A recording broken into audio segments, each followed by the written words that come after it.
Hi everyone, welcome back to our channel. Today in this video, we are going to see how to fix Bambu Lab A1 heat bed not heating, diagnose and repair bed temperature errors. Fix 1. Check the heat bed cable connections. Turn off and unplug the printer before opening any covers.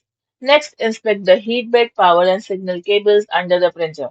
And make sure all connectors are fully seated and not loose or damaged. Then reconnect any loose cables securely before testing again. Fix 2. Inspect the AC board. Remove the bottom cover following Bambu Labs maintenance instructions.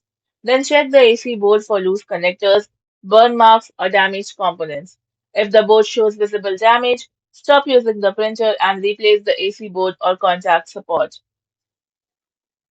Fix 3. Measure the heat bed resistance. Disconnect the heat bed cable from the main board and then use a multimeter to measure the resistance across the heat bed terminals.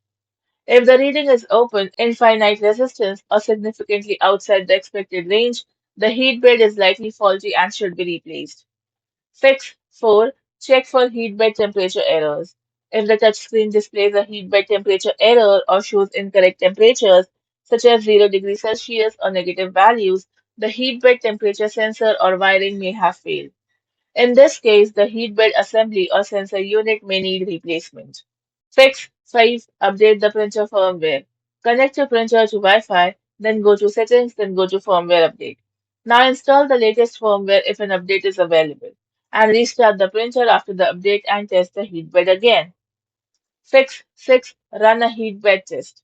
Start a small PLA print or manually set the bed temperature to 60 degrees Celsius. Now watch whether the temperature rises steadily. If the temperature never increases or immediately reports an error, the heatbed hardware likely requires repair or replacement. Fix 7. Contact Bambu Lab support. If the heatbed still does not heat after completing the previous checks, record any error shows on the printer, then export the printer logs if required. After that, contact Bambu Lab support for further diagnosis or warranty service as a failed heatbed, sensor, or AC board may require replacement. Thanks for watching, and for more such informative videos, do like, share, and subscribe to our channel.